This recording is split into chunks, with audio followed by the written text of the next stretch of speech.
Hello and welcome to Homestead Imaginations. I am Josh, and today we are harvesting our worm castings. This is one of the bins. I just finished going through the first bin, get an idea of like how well it worked.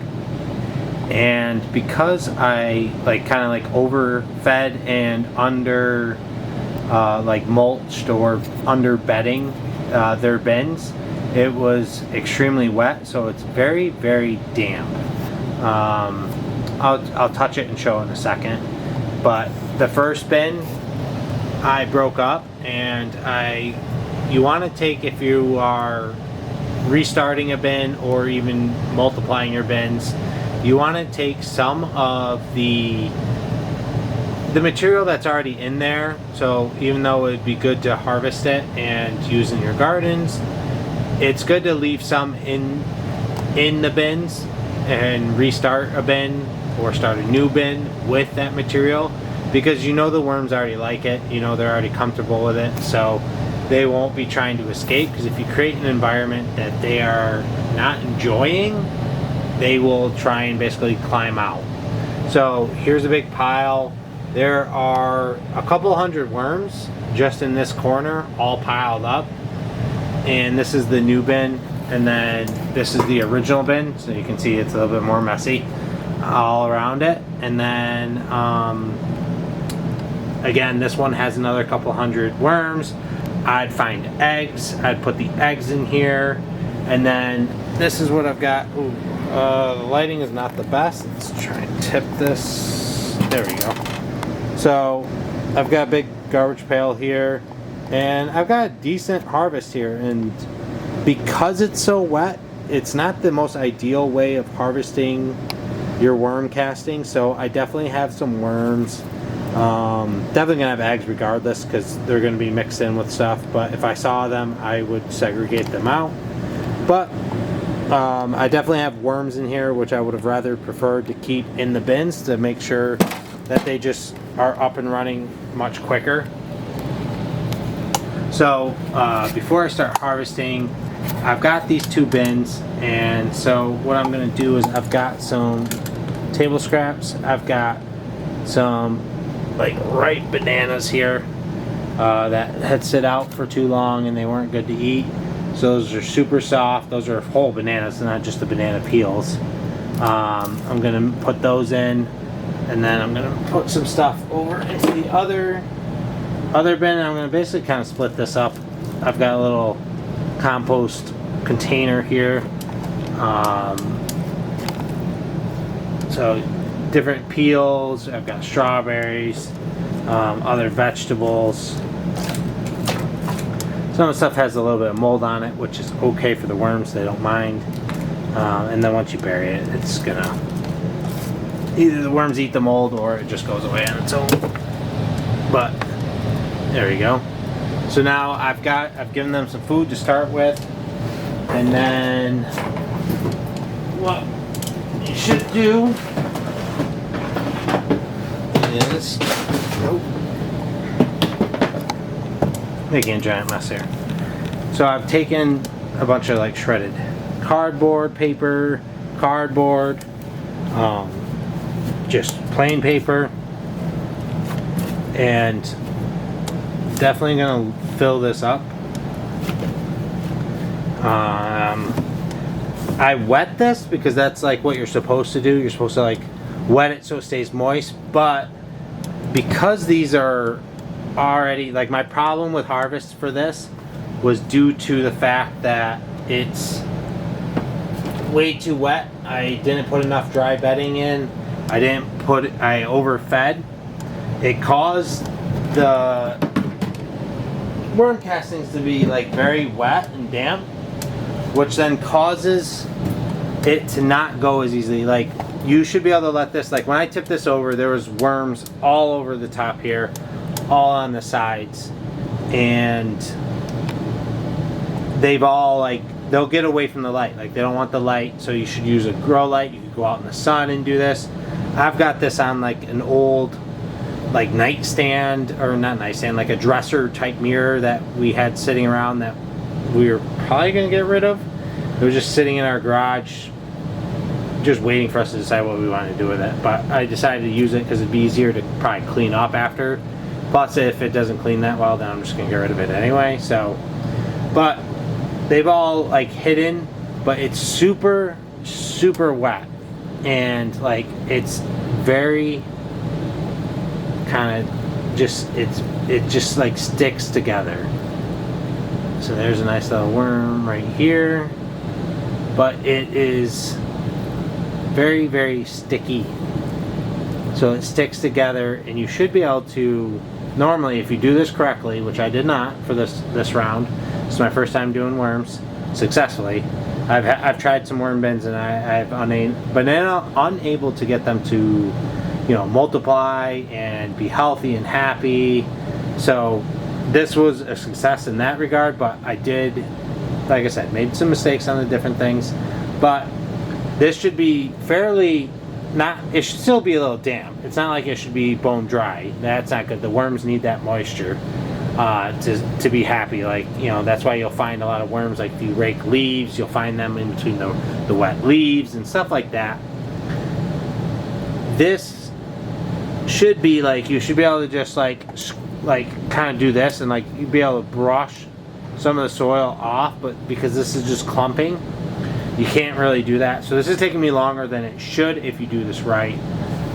And when you go to the edges should be really good. Like you should be able to just pull this apart. But what's happening is, and trying to show it, the lighting is not the best because of the light. But let's see if this will adjust. But like there's a worm. Like what's happening is, because it is so dense and it's so wet, is as you go and you sift it and you're trying to pull it out and get the light on them so they burrow in, they're not burrowing in like towards like the center of this pile and getting to like the mounded area. They're just digging themselves just deep enough where the soil, or worm castings, it's not really soil, the worm castings are so damp that it's apparently enough where they are not needing to go like deep into the like the center. They can just dig a little deep, like here. Trying to show it, it's a little bit hard, but like here's a bunch of worms right here, and that was like right on the top. Like this isn't very thick right here. Like this was supposed to be an outer edge, but because this is so wet, I think it's providing enough coverage and protection from them so they feel comfortable and they feel good and safe with this. Which, if this was a lot drier, it'd feel a lot more like soil, like where you could just move it, no problem. So that's made this a lot harder to harvest. It's definitely taken a long time. It's taken me a few hours to do the last bin. This bin won't take me as long because the first bin I was a little bit more critical of like trying to get every single worm out, which is obviously just really not feasible, and also just way too time consuming. So by the end I did pull some of the smaller worms, but I did get the big clumps of worms out. So this will go a little bit quicker, plus this bin wasn't as much. So this should be a little bit quicker. But those are the things that you're looking for. You don't want much bedding in when you go to harvest to make it easier on yourself, but you also need to make sure that your worm castings is like lightly damp, not like saturated. Like I can squeeze this, and like as I was going through the last one and kind of doing this, like I would feel water like running down my hand. Now it's not, I didn't really pull up a good pile, but it was a lot of too much moisture in the last bin. And this one looks to be just like the last one. I did the same thing in this one that I did in the last one. So I'm expecting the exact same results as I go through mess with this and start pulling stuff apart and trying to get the worms out and into the next new bins for them. I will find that it will be very damp to a point where like I could squeeze it and wring it out, which is not what you want. You want it damp so that way it's good for the worms and they're happy, but not to a point where like you can literally squeeze it and you're gonna squeeze water out. That's too much. This is almost like a sponge. You squeeze it and I'm gonna get water out of it. So that's what happens if you overfeed and underbed. And so in these next bins, I'm going to be adding in, I'll be adding in some dry, because like I said, I did wet this.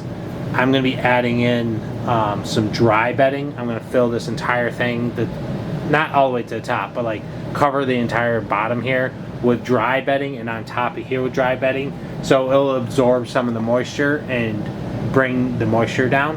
As you're putting in your food and your compost and the different table scraps and whatnot, like the vegetables have water in them, so they actually will water, and that's why I never added water into my bins.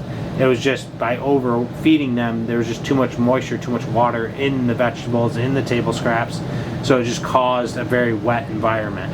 And then what you'll also have, which is not easy to see in this video, and because I've kind of like moved them around, it definitely is like hindered the population. But there's also, you'll get like, I think it's like called like silver fly or something like that, like these tiny microscopic little flies that will also get into this and help break it down.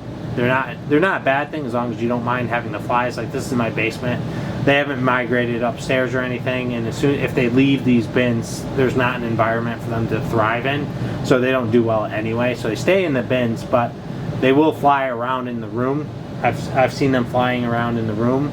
Every now and then you'll see a couple. It's not like it's a swarm or anything, but you'll see a couple, and that's also because it's too wet, not enough bedding. So if you see that, add more bedding, make sure it's dry so it can absorb the moisture that's inside your bins and make it an even better environment. So I hope this helps. Actually, let me show like what this will look like. So here I'm just pulling this up. Look at all those worms just right there in the center, trying to hide, trying to get out from the sun. So a very good harvest. The worms really did very well, big population, and